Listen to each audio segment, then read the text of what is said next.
of her son is one where she denies things or looks the other way, or she only focuses on part of the truth, while things continuously escalate, and she was in the house the whole time these things we're going to talk about happened. She lived there. She saw things, and yet, in an interview, she tries to blame drugs and him not being in his right mind. I'm not saying that he was in his right mind. There's multiple factors, and if it was drugs alone, why wouldn't she do something? She also says that her son didn't realize or know what he was doing, and to me, that's not good enough. That's not good enough. So just keep these things in mind. So we're going to talk about Josh Wetzler. Today, his son, Jared, is around 18 years old. His mom is Martha Wetzler. His ex-girlfriend, former fiance, is Stacy Carter, and she is Jared's mother. The two live in Southbury, the last that I read. So Stacy met Josh in '99. He was living in Olympia, Washington, before they moved to North Carolina together. Josh went to school to learn to shoe horses. The couple purchased property to start an equine center in Mokesville in 2002. Things didn't go as planned. They encountered complications with the construction, and not long after things went awry, the couple had their son Jared arrive with the equine center. And after they had their son Jared, they split up. Josh started having substance use issues and was charged with possession of psychedelics. Due to his criminal record, he lost a lot of his hoof trimming clients. Despite issues between Stacy and Josh, she always thought he was a loving dad and remembers his passion for animals, for horses, and how he would speak candidly on his passions for animal welfare, which is why he moved away from horseshoes to hoof trimming. Stacy last saw Josh while he worked at Renfest in 2009. Were it not for his probation, he likely would have traveled with them, and maybe he could still be alive. Would still be alive. Who knows? Given his adventurous nature and spirit, Stacy kind of assumed he'd thrown caution to the wind and did it anyways, despite his probation. So when he first went missing, she did not feel immediately alarmed. So about Tommy Dean Welch, described by family as someone family-oriented, that to their knowledge he wasn't into partying or drugs. I don't know if this is true or not, this is what I read. Nor did they know how he was associated with Pazuzu. Tommy disappeared October 3rd, 2009. His family was planning a movie night, according to his sister-in-law, Carrie Price. They were going to be having pizza and watching movies after she put the kids to bed. In an interview, she said, "We had a feeling. We know Tommy always keeps in touch with family." Welch's remains were only a few blocks away from the Price family home at the time. Carrie says that tortures us every night. We were so close to him and couldn't reach out further enough to get him to help him. So Pazuzu Algarad. Pazuzu was born August 12th, 1978 in San Francisco, California. He died October 28th, 2015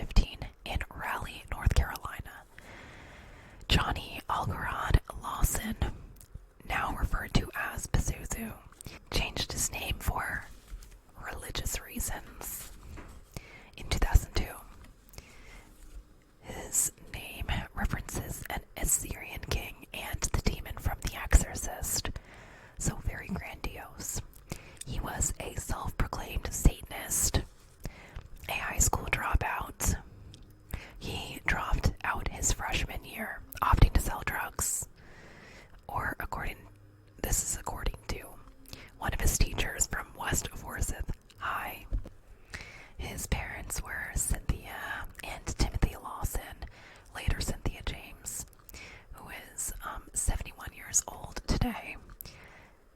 Cynthia, Timothy, and Johnny moved to North Carolina when he was 2. His parents divorced when he was 8. His mom remarried when he was 12. So animosity began to brew between Johnny and his stepfather, who thought he needed someone to be strict with him, or more so. And he had for a while tried to provide him some structure. Some sources say that Cynthia told her husband he needed to leave due to conflict with him and Johnny, but Pazuzu only became more out of control after he left. Cynthia enabled her son and was also abused by him. Some say Cynthia was afraid of him and worked to support him. It is believed that Johnny began abusing alcohol at 13, that he never worked a day in his life. Pazuzu's childhood. Longtime neighbor Carmen Duab recalls in an interview how nice he was as a boy. He spent a lot of time in her home with her son. She babysat him from 5 to 9 years old and recalls him wearing a big cape and how he wanted to be a vampire. That he was naturally a very slender boy. He watched a lot of classic horror movies. At 8 years old, Carmen remembers how he would hit his mother and was abusive towards her, that she had him sent to a mental hospital, but that she thought his mom needed to go to a facility. So his mom was alcoholic, and she spent a lot of time away from Johnny picking up men when he was a little boy. One of his neighbors spoke with news sources about what it was like over time with him as a neighbor. Neighbor's name is Bryson. He said they seemed like a regular family with a young boy, but over the years the boy went astray. And another quote that I read said, "How did we not know that there were bodies buried across the road?" The case of Pazuzu Algarad involves claims of animal sacrifice, bragging about cannibalism, rumors swirling about bizarre sexual and or intimate practices, heavy drug abuse, and violent occult rituals. He was said to have been performing ritual sacrifices of rabbits that he orchestrated, frowned upon, intimate practices. I'm not going to say the word. And just in general, allowed people to do whatever they wanted in his house. He would perform rituals each month on the dark moon. I would imagine more than just that. His home was generally a place of chaos. It smelled of urine and decay. His mother, Cynthia James, admitted he was mentally ill, but did not see him as bad. She referred to him as her little warrior. Some say he claimed Muslim ancestry following 9/11. Paz fabricated his persona. He lied often. He would tell some people he was from Iraq, or claim his father was a high priest. He used his twisted charisma to exploit outcasts and druggies, the misfits of, the area, particularly individuals seeking validation or acceptance. He created an environment where these people could act crazy and do whatever they wanted without consequence. Without consequence. People saw him as a person, as being intoxicating, characterized as being deliberately provocative with his tattoos and fear-mongering, referred to as a suburban Satanist, had a variety of tattoos, some of which were on his face. He had a 666 tattoo. He was a white male with blonde hair fashioned into matted dreadlocks, teeth filed down to spikes. Some sources say this was done with a Dremel. He had his tongue split. Many believe that he filed his teeth down when he was on meth, and he had Satan tattooed across one arm. One individual, Sylvia Levo, is quoted as calling him the Charles Manson of Clemens, North Carolina, though I would not necessarily go that far, since Charles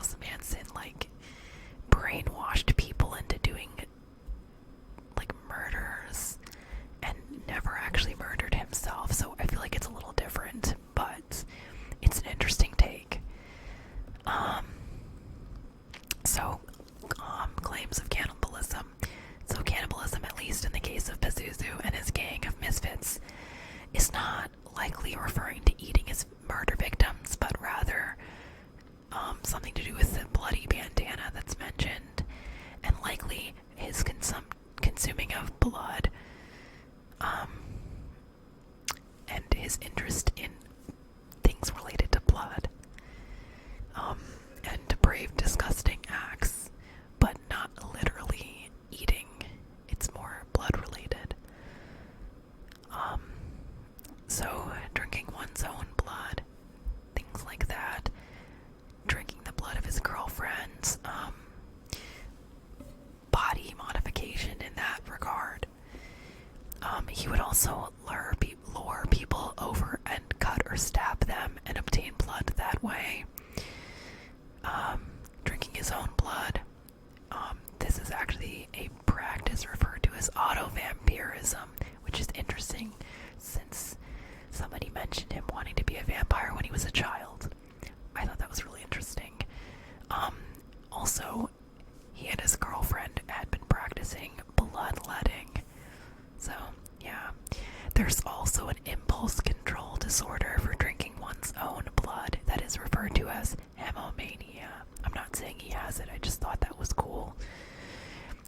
Urges to see one's own blood, to self-bloodlet, or taste one's own blood, but it must lead to impairments in functioning. I don't think it applies here, but it's still interesting. So, mental health concerns of Johnny Algarad Lawson. His mother got him psychiatric care at some point, but the ball was eventually dropped, and it was not maintained.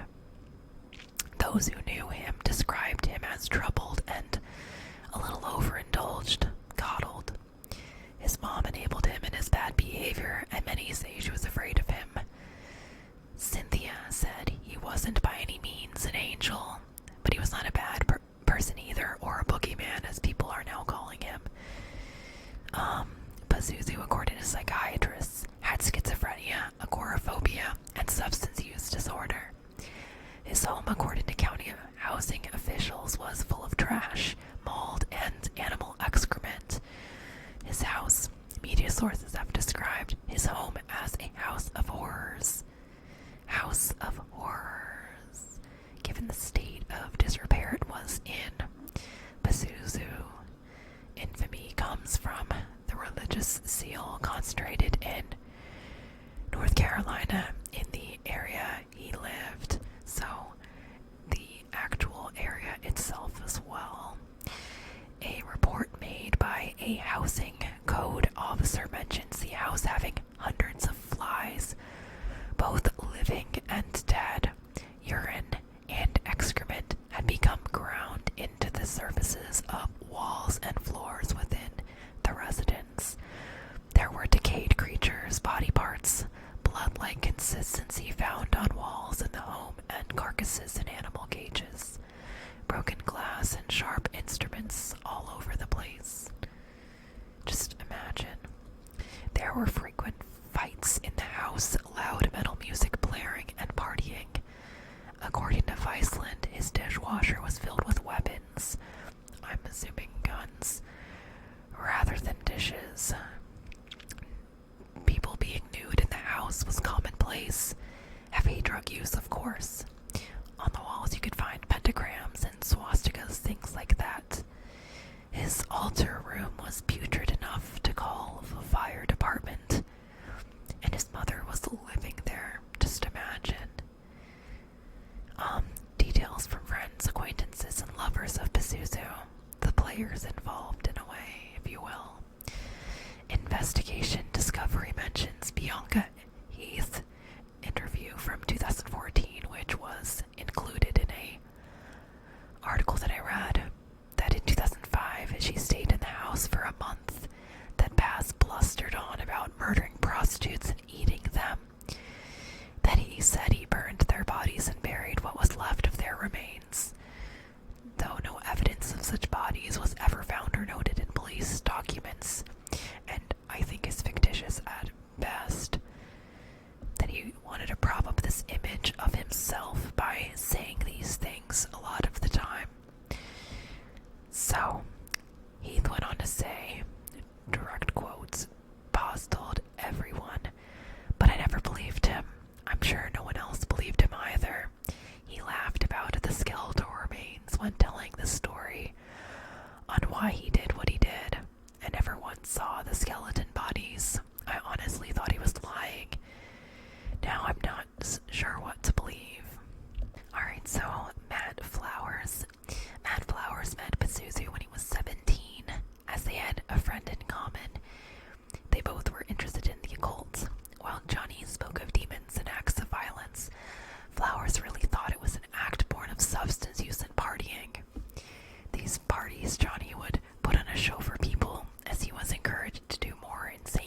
things over time. Having known Pazuzu for a long time, he talks about how the house had not begun as filthy as it became over time. While it was not the most sanitary, the filth just got worse and worse. Pazuzu's look was inspired by Drexel, a dreadlocked pimp from True Romance, played by Gary Oldman. Some sources say when Flowers was in the army, Johnny would ask him about what it was like killing people in a way that, upon reflection, was unsettling. He talks about in interviews and various sources how the last straw for him with Paz was when he brags about raping a soldier, and when Flowers finds out he raped Dixie, who was an on-again, off-again girlfriend of his. Dixie was also friends with Bubbles, Bubbles being Paz's girlfriend. We will be talking about Amber, Burch, or Bubbles in a bit. So, Flowers reports him to the police before moving in with his friend Antoine, or at least according to Viceland. Anyways, Matthew Flowers had known Pazuzu for 8 years. He had disclosed raping and murdering multiple people, though he was not certain whether these statements were exaggerations on Pazuzu's part. Pazuzu is referenced as saying he wanted to have his army or legion of fucked up people, at least according to Matthew, that he would always pressure others to do bad things. So Amber Burch, she was born January 2nd, 1990, lived in Rock Hill, South Carolina, graduated from Rock Hill High in 2008. She had been in the string orchestra and played bass. Her family were horse lovers, and she loved going riding. She and her friends would all hit up the stables fresh out of high school, so she was about 16 or 17 when they met. A bit of an age gap there. In 2009, Pazuzu would be like 30, I believe. My math skills are terrible though, so this is around 2009 when Amber first began talking to Pazuzu. She would call her friend Katie and talk about how much she liked the Satanist, that he was really cool. Described to her friend animalistic rituals, drinking their blood and or killing them. Amber nicknamed Bubbles. She and Katie were close friends throughout their time in high school. Katie talks about seeing her friend become someone different, that after she starts hooking up with Pazuzu, she shaves her eyebrows and stops showering. She files her teeth similar to Pazuzu to eat animals. I'm guessing raw, cutting one another and drinking their blood. Only months after they get together, she helps him bury one of the men killed. According to Amber's friend Katie Wagner Davis, Pazuzu was like the daddy she never had and been looking for. That is a lot to unpack, but yeah. Just have to say that's pretty disturbing. Next level daddy issues. So, July 2009. By now, Josh is missing. Amber invites her friend Katie over to meet her man, offered to pick her up to go to his house, asking for her opinion. Katie describes the experience just reaching his front porch as the stench being a smack to the face. She tells him, "Dude, your house smells like death," in which he responds with a chuckle that it's the bodies in the basement. By November 1st, 2009, one source claims Amber Burch and Pazuzu decide to claim that they're married, that she's his self-proclaimed wife. I guess for him would be on brand, you know, he's already a self-proclaimed Satanist. Why not? One friend of Amber's shared to news sources that when she visited the home once, that Paz was not wearing clothing the whole time she was there and behaved sexually provocatively. And she noticed fantasies throughout the house and observed him just whizzing in a corner of the home as well. I'm not sure when this occurred though, but thought I would mention it. So Sylvia Laveau, not someone he dated, she met Pazuzu in fall 2009, so roughly September or October, a few months after Josh. So around the time Josh went missing-ish, maybe a few months, give or take. She said that he called himself the gatekeeper of hell. Allegedly, Pazuzu and Amber show her a home video, one which is sexually explicit and features one of the couple wearing Josh's bloody bandana. There are claims in the documentary that Josh was held in the basement of the home, starved and dismembered, but with everything that I looked up, I didn't find anything that corroborated this, so I don't think that that is true. I think that people wanted to be dramatic, so they were saying that, but there's no, evidence of this that I'm aware of, but feel free to look into it more if you'd like. So, the murder of Josh Wetzler, he was shot 7 times in the head, and 4, maybe 5 to the torso. It is unlikely he was dismembered, as Sylvia was claiming. Also, Krystal was bragging to all her friends that she assisted in his murder. So friend Crazy Dave shares in Viceland documentary that Pazuzu had once bragged to him about killing homeless people among other violent crimes. Though he had never seen proof of any crimes of this nature, so when Pazuzu told him he had a person in his basement, he thought he was making it up for hype. Dave says that Pazuzu threatened to kill him if he did not help him dig a hole, which is okay. Though I have not seen any evidence of him being arrested as an accessory to murder, and others said that he never saw anything, so I don't know. You be the judge. So Dixie claimed that he was not aware of what was happening. So yeah, that was, again, Dixie is Matthew's on again, off again girlfriend for a time, and I believe they marry as well for a little while. So neighbor Katrina Billings notified authorities. Their father was hanging out with Krystal Matlock, who brought along Pazuzu and Amber. Basically, at some point, Pazuzu drunkenly discloses shooting a man 6 times with his shotgun, that the remains were hidden away in his basement, mixed with kitty litter and bleach to help with the odor. Apparently that doesn't work, so yeah. Alleged criminal history and conversation with psychiatrists. In 2010, May 28th, Pazuzu was accused of violence towards his mother Cynthia, placing her in a chokehold. October 2010, he's charged with accessory after the fact. He allowed an assailant to stay in his home after murdering someone.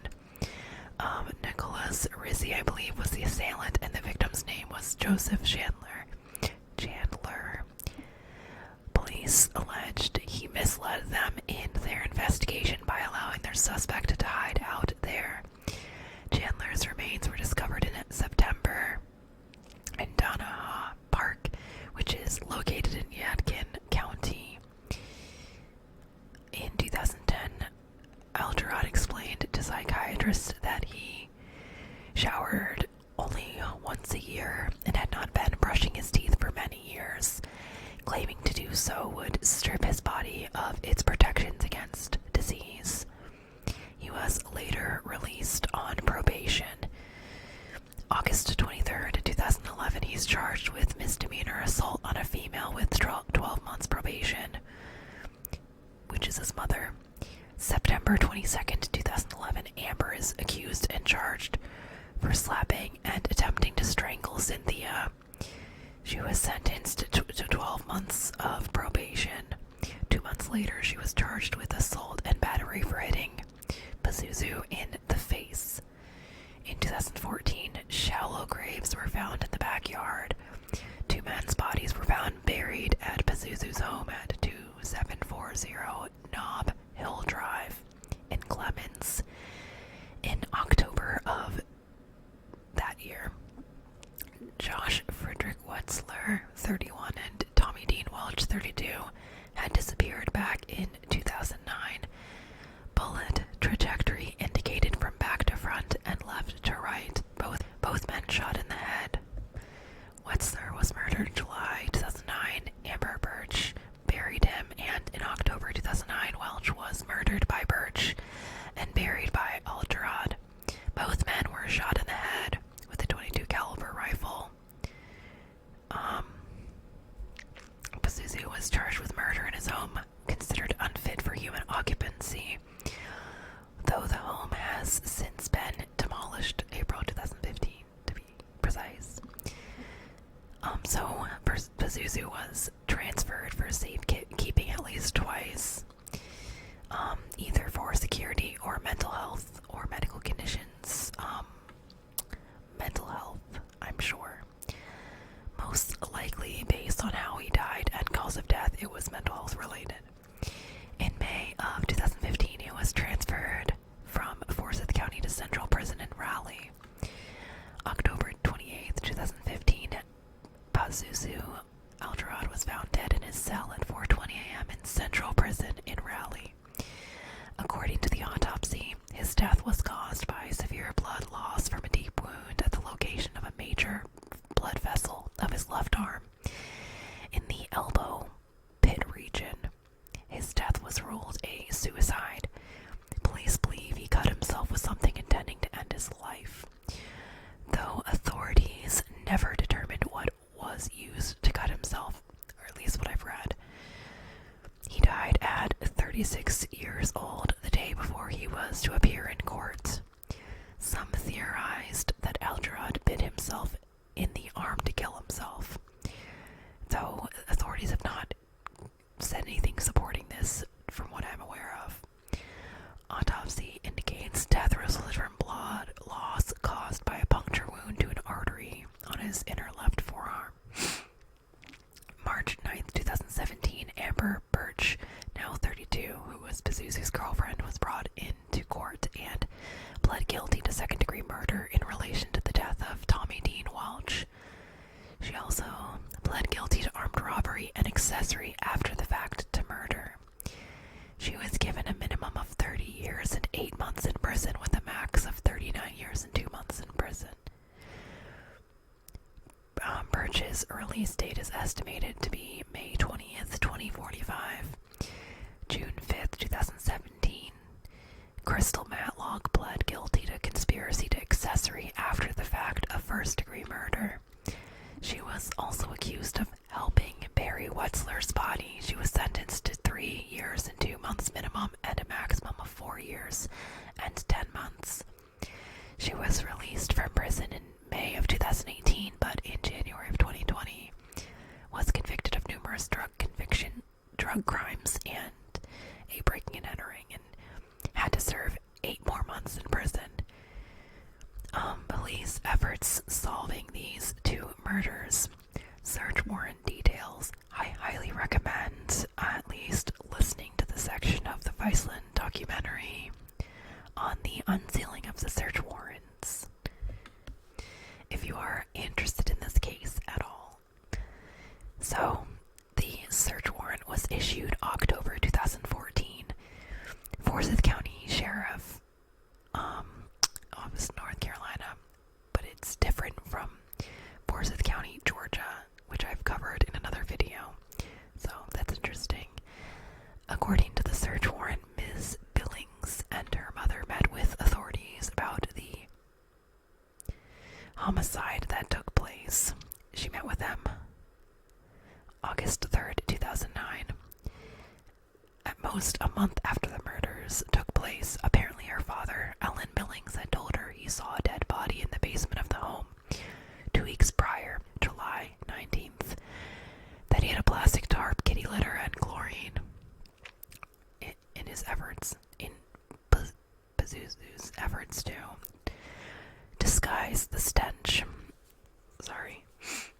Additionally, Pazuzu had bragged to her father about killing the individual in his basement for being a snitch. He went on to disclose to Mr. Billings the following day that he dismembered the victim in his basement and buried his body.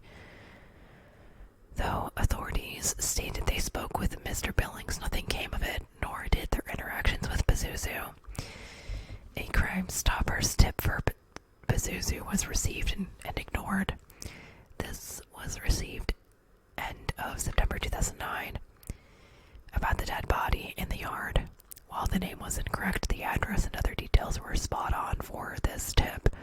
At some point, after numerous tips, police went and spoke with Johnny and point blank told him they were looking into him and asked him if he killed someone, which is just insanity. Why would you do that? That is stupid.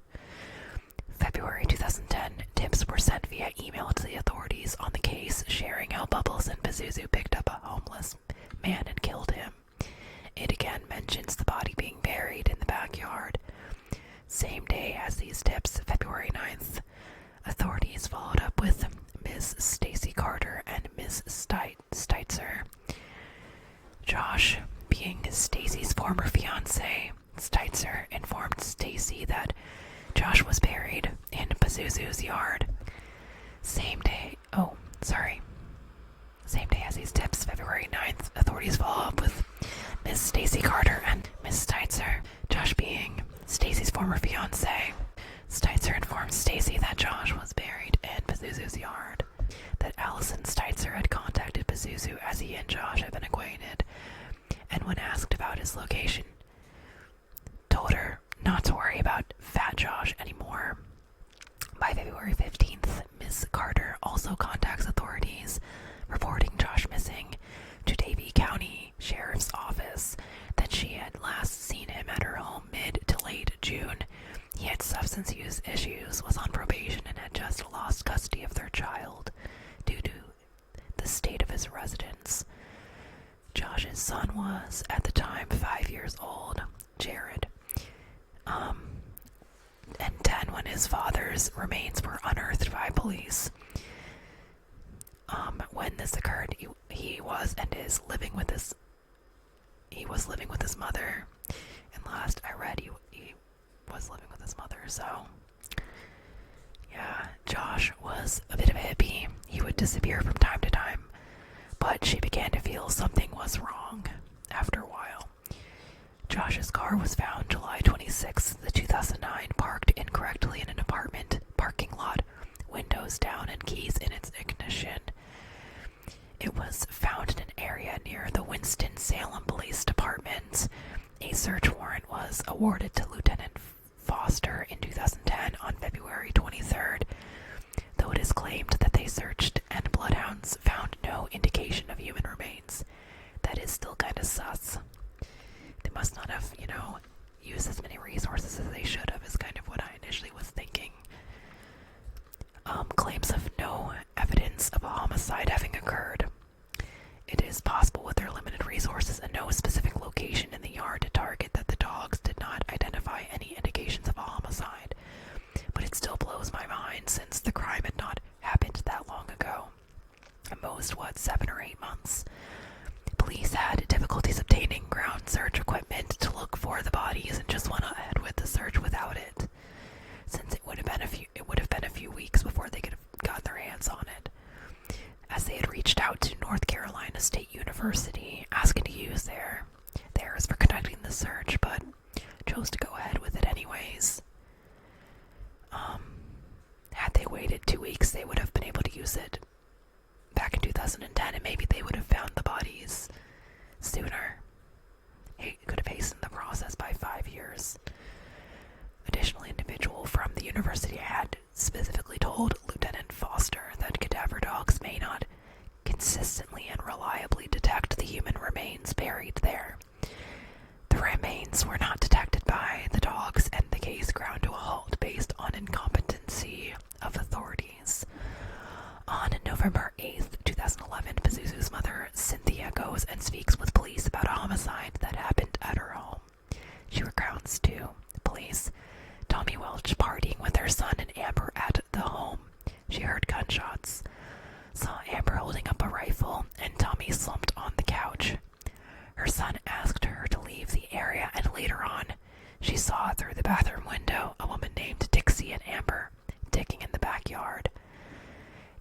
was reported missing October 4th, 2009, the day he was last seen. He left his brother's apartment complex, and CCTV footage captured him in a Lowe's food parking lot. On August 22nd, 2014, authorities respond to and speak with Daniel Pilcher. He talks about living with Pazuzu for several months and how a body was buried in the backyard. One he was shown and knows where it is buried in the yard. Mentions the fat MFer was buried right there under a plastic tarp. On August 26, 2014, Matthew Flowers contacts police through Crime Stoppers, stating he had details on the buried body, that his ex-wife Dixie assisted in burying one of the individuals murdered. Flowers and Dixie were not together for a while, and he was deployed when he heard Dixie and Amber were spending a lot of time at Pazuzu's house. Between then and returning, he and Dixie began to talk, as the kids say, and Dixie tells him how she had become entangled in some of the strange things happening at the home. Being seriously concerned for her well-being, Flowers obtained a flight for her to join him, where he was being deployed with the Army in Washington State.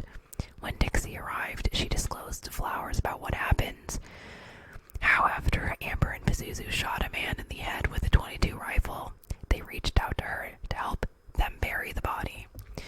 According to Flowers, when disposing of one of the two men, Dixie was asked to help them because Pazuzu had injured his ankle. When Amber and Dixie buried this man, the hole was not deep enough and the remains were outside the hole, so they covered this portion with a tarp. Though they tried to break the victim's legs with a shovel but gave up.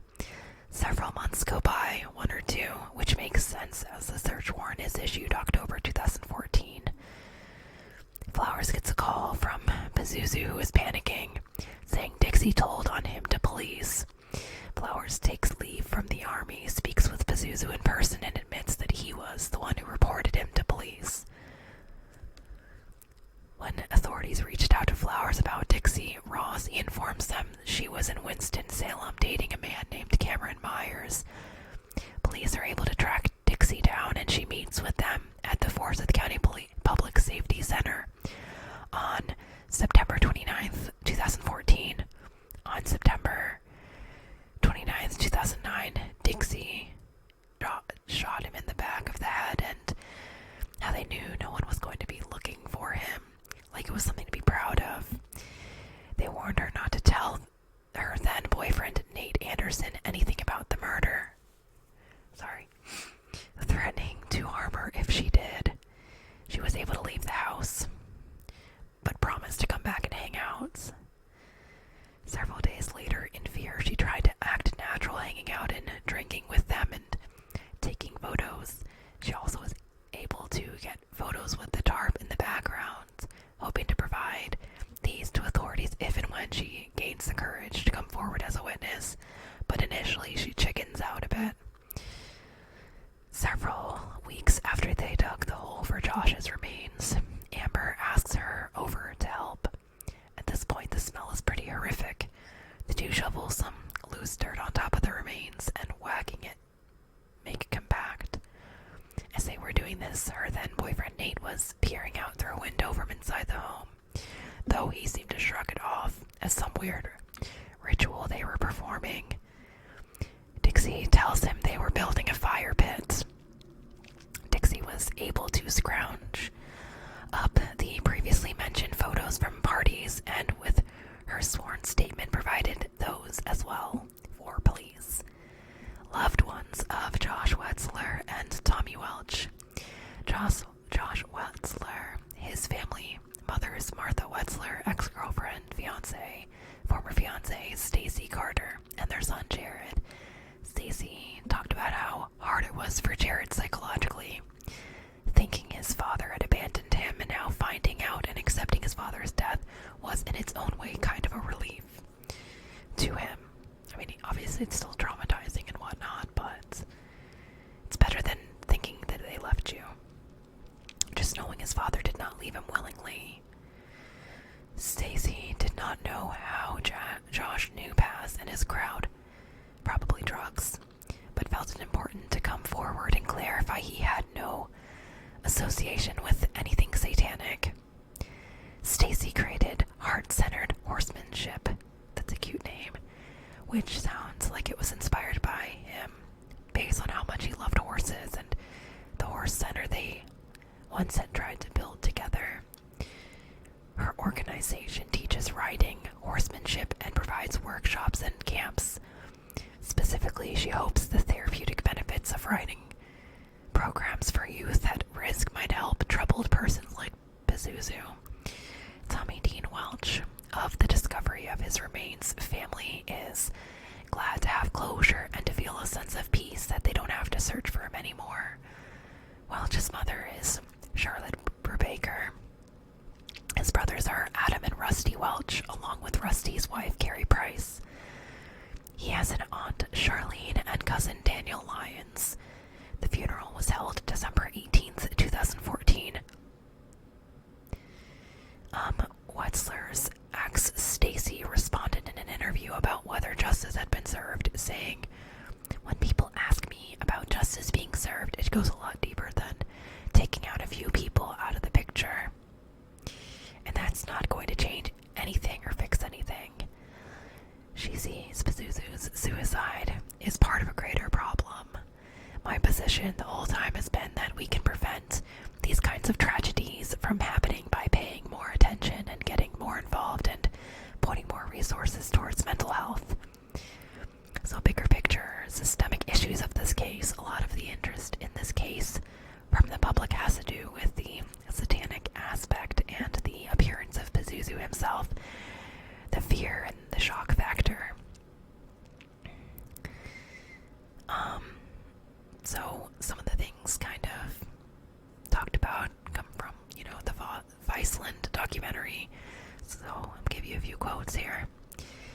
The director and producer, Gillespie, says, "It's easy to blame Satan. It's hard to look at ourselves and say that we, as voting citizens of the United States of America, really need to examine this system. Every single one of these victims fell through giant cracks in the social safety net of this country." She emphasizes that satanic beliefs did not cause Pazuzu to murder, but rather that he was a murderer. Coming back to this focus on mental health issues, especially those seen at a young age, as we touched on earlier in this video, on top of these questions of whether things might have been different for him had there been an earlier intervention and he received treatment, but also, again, those failings on the end of local authorities. Gillespie discusses how these issues with law enforcement are happening nationwide, and it begs the question as to how a more efficient and more productive police system might be established for everyone and not one for those more well-off or those of a specific race, emphasizing serving the many and not the few. Some have criticized the Viceland documentary, saying it gives off conspiracy theory vibes, as well as how it sort of makes claims that are being deprived of the truth regarding Pazuzu and the crimes committed in his home, which in some ways does seem accurate for sure. Satanists and Pazuzu. So, Satanists do not identify him as a member of satanic religion, explaining that actual Satanists do not condone his actions, that they are horrible personal violations made by Algarad. According to the Washington Post, after Algarad and Burch's murders, the Church of Satan felt the need to comment on this case. Church of Satan's later magus, Peter Gilmore, said the church stands firm in opposition to criminal acts, whether or not they are perpetrated in the name of any deity. People like Algarad are really devil worshippers. The church feels he had been giving Satanists a bad name. Gilmore explains how the philosophy of Satanism is atheist in nature and does not excuse or justify sacrifices or support murder. He refers to Pazuzu as being an extreme theist rather than a Satanist, using extreme theism to justify savage acts as Satanists or atheists and not theists. Satan as a symbol of their values. Satanism, according to Gilmore, comes from 1969 Satanic Bible of Anton LaVey's. Alongside the Church of Satan, there is also something called the Satanic Temple, a different group whose leader is Lucian Greaves, a Satanist group that makes itself more politically focused on separation of church and state. I believe they're in Oklahoma. There's also another Satanist group in Oklahoma responsible for an event or phenomena called Black Mass. The group is called Dogma of Angra Mainyu. There is also a Temple of Satan in Detroit led by Reverend Tom Eric Raspotnik. He calls himself a Tea Party Satanist. And I found this all in an article